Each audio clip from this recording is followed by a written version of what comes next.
Hey, how y'all doing out there in video land? This is Stiletto coming at you from the Wild Wild West. Well, this is a two-part video, and the first part, it's a message going out to Wide Ranger. Wide Ranger. Wide Ranger asked me about the 4-inch holdout, and apparently I think he got one of the old ones because he got one without any steel labeling on it. And I was trying to tell him that this is what they look. I hope he sees this video. This the best way I can respond is by actually showing you mine. And this is the original one that was bought brand new back in the day from from either online, either at Knife Center or Midway or one of the online dealers. So it's a very legit knife. It's not a knockoff. I've had it ever since it first came out. It's been polished. They didn't come out looking like this. This one's been polished, and this is what it looks like when you polish them all out. I've carried this for a lot of years. I don't know, I don't even know how many years. Maybe 10, 12, 13 years, something like that. Maybe more. So whenever they first came out, this one's been being carried. It's never been a safe knife. If it's always been carried with this one. And as you can see, this one doesn't say the type of steel it is either. That's because these are the original Japanese AUS 8A. A stands for annealed stainless steel blades. Hope this helps you out, Wide Ranger. So if you see these are the original ones, and these are most likely AUS 8 knives. AUS 8A knives. I say AUS 8. And they were all like that. This just the large size, or the extra large size, should I say, for the Tau War. And you can see how it was marked. This is the AUS 8 one. And as you can see, I polished them all out. These are all my knives I've been carrying for a lot of years. Been my go-tos for a lot of years. This one's been on a lot of motorcycle runs. And this is the one that it rides with. The reason why you see these two together, why I'm showing you like this, is because this is the one that goes inside the vest, and these are the ones that go in the front right pocket. These are the ones that have the wave feature. I don't put the wave feature on these because I don't want them to be able to wave out my vest and cut up my vest pocket or whatever. I've accidentally done that before. So I don't want a knife that waves out my vest. But see, this one's all polished. And all these operate super fast. There's the markings. They're just so worn in that they're just like super fast. And this one I use a lot of times for culinary purposes. All right, people.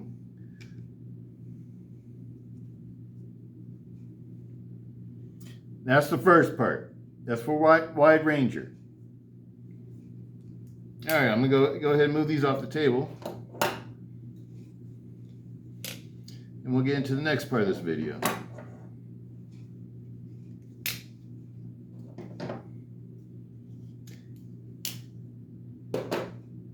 And this is something that I've been getting requested ever since I mentioned I was going to do it. But this is my original, well, it's not my original Counterpoint XL, but it's the one that I carried. I did have these in AUS 8, but I never really carried those. I just left them stock, and I didn't do anything to them. But then when I got this one in BD1, I liked it. And for some reason, it just clicked with me, and so I polished it all the way out. This one's completely polished, people. The insides, outs, all the metal parts have been polished. And it is super smooth. It is super smooth. The blade has just been buffed. It's got a buff polishing on it. It wasn't sandpaper. There was no sandpaper taken to this blade, except for on the spine. The spine was wet sanded, along with the other the stainless steel lock bar and the back spacer, the aluminum 6061 aluminum back spacer. They've all been wet sanded by myself. And then like the internals, the liners, the 6061 aluminum liners have also been polished. And so it's my plan to do that, the same thing. The treatment I gave this one on this one. So you can think of this as being like the first part. Showing that I'm gonna get this one started. I'm gonna go ahead and start this one. It's a little bit late today, and I was planning on doing it today, but the first video I made took a long time to upload, so it kept me from being able to use my cell phone, which is my camera. Nothing complicated, nothing expensive. People just say, just use my cell phone. I do wish I had a better, camera setup and stuff like that, but this one works fine too. But absolutely love these. And this one's going to be the new one of these. So you can see what the differences are going to be.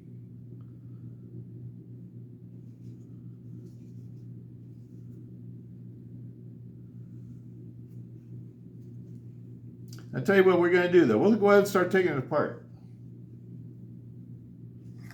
We'll take it apart in this video.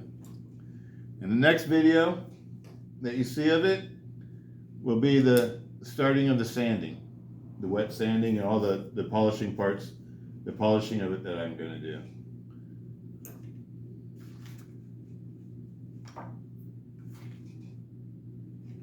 Where's my, there you are.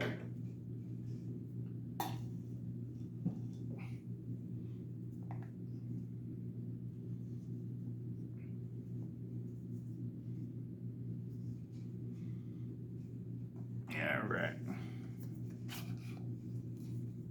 I think it's a T6. Yep, T6. 10. Yep, and a 10. Okay.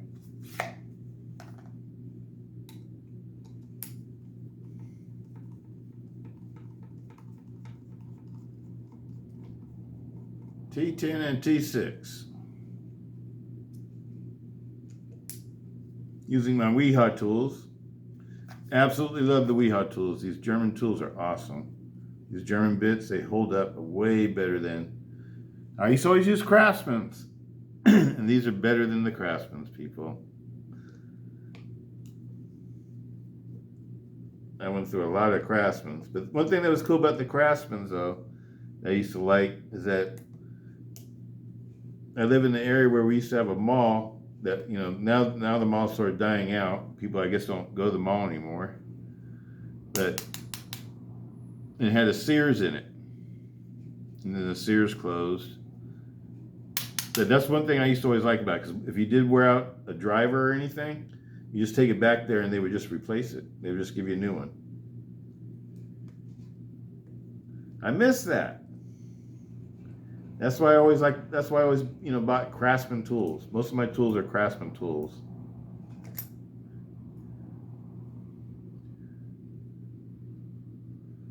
That one looks pretty nice already.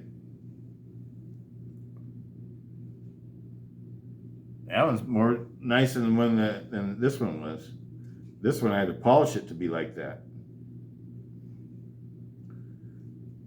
So this one's not going to take that much work. I can tell already. Don't come up there. Release some pressure.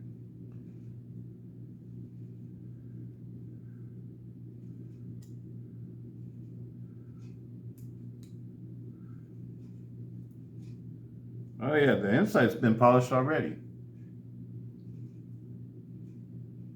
Oh, what am I doing? This is the one. I took the wrong one apart, people. I'm sorry. This is my polished one. So now you can see that it is polished on the inside. Right on. Uh-oh. Drop in the washer. Well, since I got it apart, I'm gonna go ahead and lube it back up. But you guys can see what I'm gonna do to it. See how it's polished right here? You can see the inside's completely polished. That's what I'm gonna do on this one. Took apart the wrong one. That's funny. All right. That's one thing about my videos. My videos are live, people. And so when I do a blooper, you get to see it. I'm gonna go ahead and clean these washers off and stuff and everything before I put it back together. Since I got it apart now.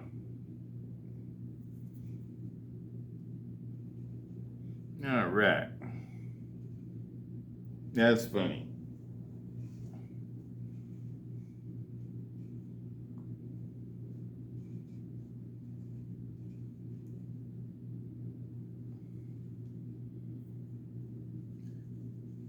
Take it apart. I was seeing that. I said, "Whoa, that looks nice and shiny. That looks like somebody polished it." Uh-huh.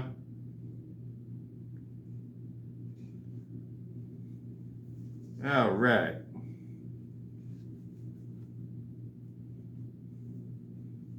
So now you can see I polished one of the parts I polish of this is the blade tang. Now I don't wet sand it. I just buff it. I just buff it really good with a buffer, with buffing compound. Because I don't want to change the shape of it at all. If you're using wet sandpaper against a hard surface, there's a chance that you might change the shape of this. So I would not recommend that. And same thing with the blade. The blade has just been buffed. You don't have to wet sand the blade. You just buff it to make it look nice. Now, if you want to have that super, super duper mirror polish, that does require wet sanding. But if you just want to have a nice shine on your blade, just buff it. You don't have to wet sand it. That way all your markings and everything stay on the blade. You don't remove your markings and all that kind of stuff. Sometimes, it's cool to remove the markings, but sometimes you want to, keep things looking a little bit more stock.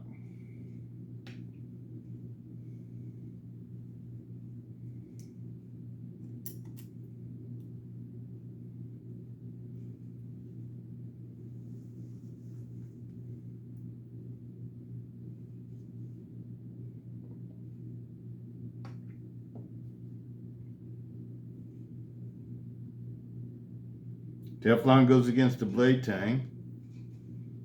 And your phosphorus bronze goes against the Teflon washer and the liner or the scale.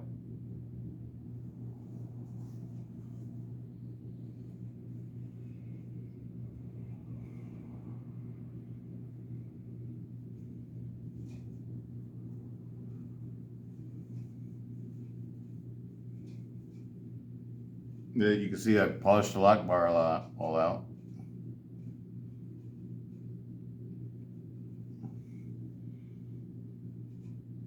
All right, I like to put a little coat on the lock bar. Any part that touches metal to metal, that part, and right back in here, and along the side. And there's one other area right in here. Sometimes I take a Q-tip and do this. They get right in there. Those are the areas that, I usually lube.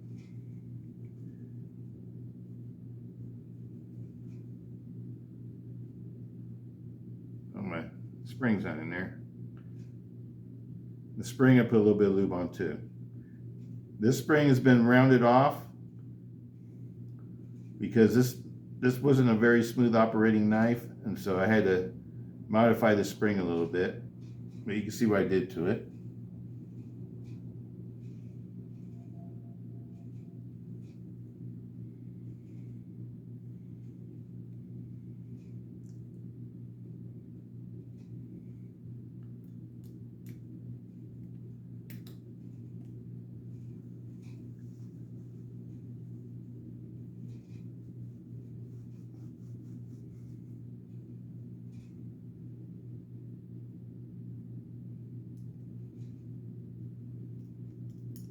Took apart the wrong one, people. That's funny. But now you see that's really polished. Not just me telling you it's polished. Now you know.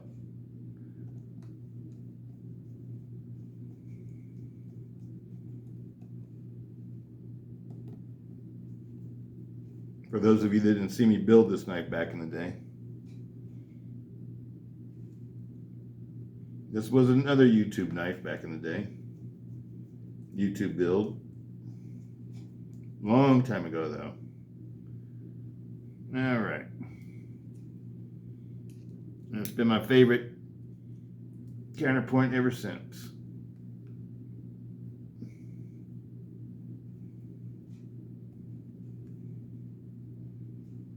All the way down, back off just a slight bit.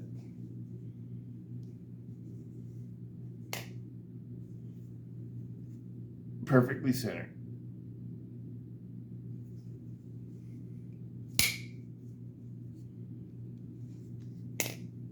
Give this one the same treatment. Let's take it apart now. Now we know it's the right one, right? Here we go.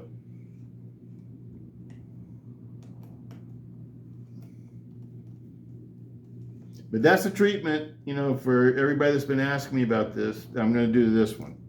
I'm going to try to make it be the, you know, the twin of this one. Everything that you see done on this one, I'm going to do it on this one. At first, I wasn't going to do the backspacer, but I think I'm going to do the backspacer too.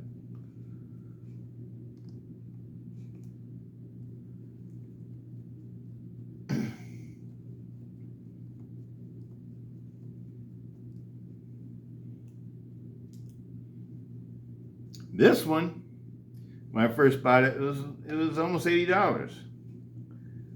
This one I got for, I think it was 35 bucks when they were selling these real cheap at Midway USA. I bought, I don't know, about 4 or 5 of them.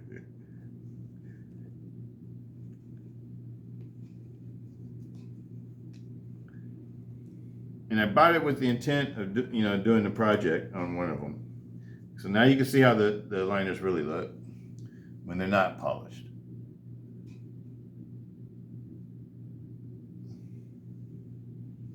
And all the parts when they're not polished.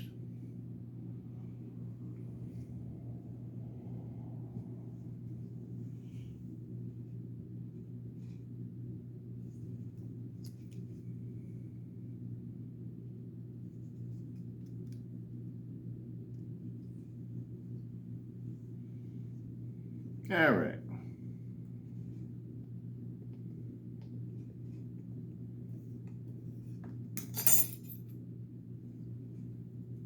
Totally unpolished, totally raw. Just looks like raw aluminum. No gloss to it at all.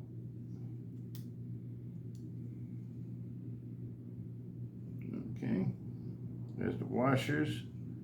These washers are a little bit smaller. They're better, a little bit better fitting washers. The lock bar looks a little bit better reinforced around the pivot area. This one actually looks a bit nicer the way it's made. And this only has a slight burr down here, which doesn't affect the motion of the blade. I mean the locking mechanism. That one looks good right off the bat, people. And then we got this is a 6061 aluminum backspacer. And I'm not going to polish the inside of it. I just polish the outside. The reason why I don't want to polish the inside is because I don't want to change the fitment. I don't want to change the fitment of that. So I don't polish the inside. I'll just polish the outside. The part that you see. And the inside, these liners, I do like to polish the inside of the liners. You don't really have to polish the outside of the liners like I did on this one. I do like to polish the inside, so then when you look on the inside, everything looks glossy. That's what I like. Everything looks like it's been extra finished, and this looks, you know, looks totally finished. I love it. And this one it just after I did everything to it, it just operated so smooth. It's a joy to use. And that's the reason why I've continued to use it, even though I bought newer models, you know, like the one that you see me holding my hand. I tend to always want to carry this one. The new serrated one is smooth like this one too, right off the bat though, without any work done to it. But this one is perfect. I would call this one perfect. To me, this is a perfect counterpoint. And I'm not talking about the steel or anything. I'm talking about just the way it operates. Because, you know, the CTS BD1, Japanese AUS 10A, they're all pretty much the same. You know, the Japanese AUS 8A, you know, is the least desirable of the three, but you know, they're all about the same to me. You know, they're not too much different. 8A is softer though. You know, you do have to resharpen it, but it's easy to resharpen. It's really, and one thing that's cool about 8A, it's easy to, like if you're just learning how to, you know, get your sharpening skills together and stuff like that, I recommend a steel like 8A. And don't use diamond stones, use the Arkansas stones. Learn how to do it the old school way. You know, because the main thing you want to get, you know, when you start sharpening stuff is to get your angles right. And be able to, you know, hold a continuous angle, figure that out. Anyway, people, I'm going to go ahead and take this one all the way apart. I'm going to bag up these parts. And this is going to be the beginning of this one. Got the little pin right here, so you don't want to lose that pin when you take this apart.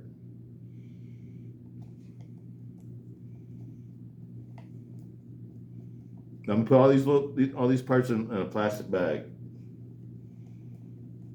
A little Ziploc bag, keep all my parts together.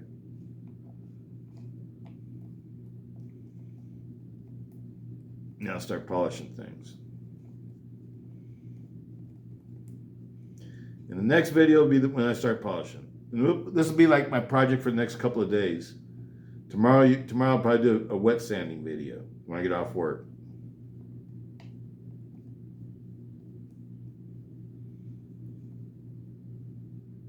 For those that are interested.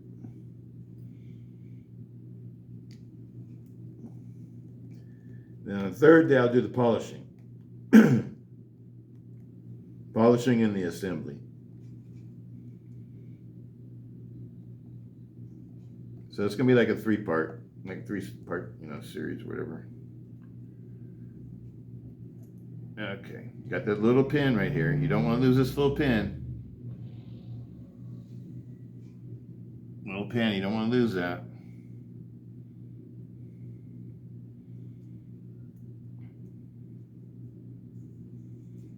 My screws coming out.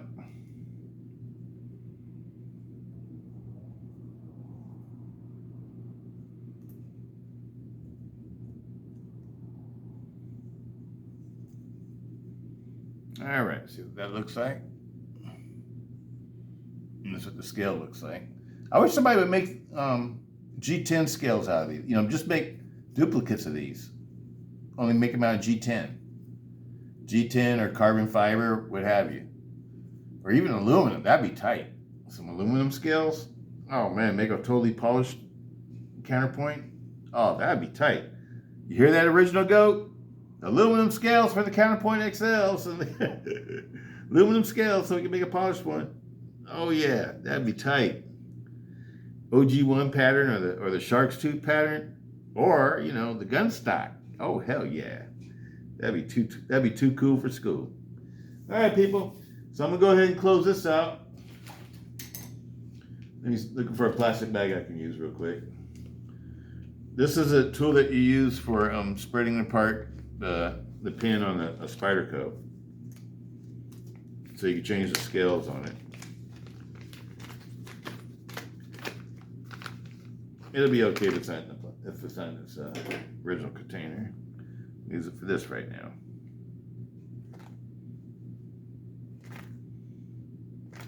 All these little parts, people, you don't want to lose your parts.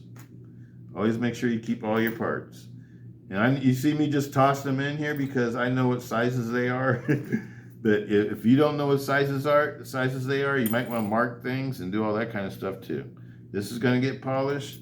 This is going to get polished. This is going to get polished. These can go somewhere, but they don't have to be. They're not a little tiny part. The knife I'm going to package up separately. I don't want to cut the bag open. I'll find something to put the knife in separately. Or maybe...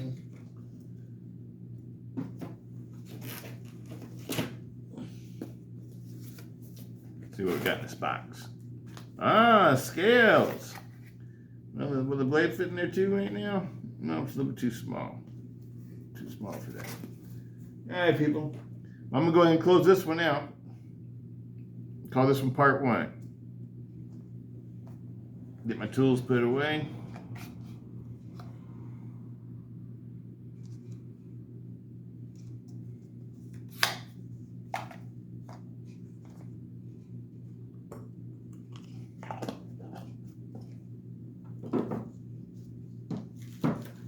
Part 1, people. Part 2 will be coming up either within the next couple of days or so.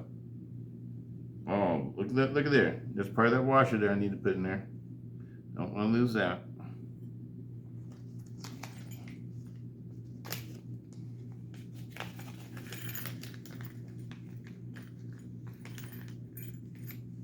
Okay, I see the other washer in there. Okay.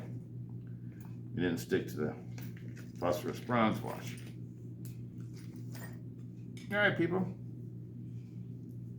It's going to be a new one that looks like this.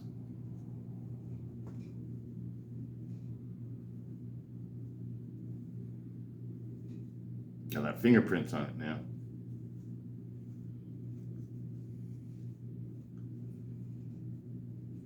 Absolutely love this one, people.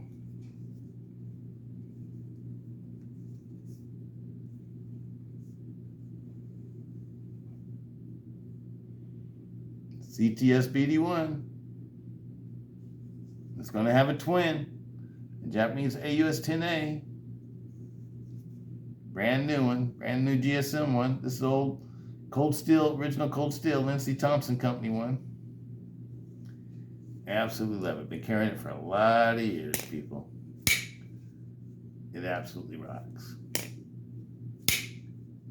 I must admit, the new serrated one absolutely rocks too. If you want one that's going to function like this one does, without having to be modified by somebody like me that knows how to modify it, without over modifying it or under modifying it, just making it just right so it operates super easily. Because these don't normally operate super easily, not the old ones anyway. The new serrated one does. But this model is pretty much the same. I know it's like the blades are the same. The new one has a thinner swedge. Almost looks like it's a sharpened swedge. This one doesn't have that. It has a flattened out swedge, so it's definitely not a sharpened swedge. That's what I noticed about the serrated blade, the new model serrated blades, and the ones that they're in the plain edge ones. It looks like the plain edge ones are still grinding them the same way. That's what I'm trying to tell you. Whereas the new serrated ones, they're grinding them a little bit differently. Now, I don't know why, but the blade, the fitment and everything is a little bit better. And they just fit better. But these are awesome too, though, people. These are awesome too. And I'm going to make this one like that one. All right, people. Peace out. Stiletto. Stay tuned for the part 2 coming up next day or two. Peace.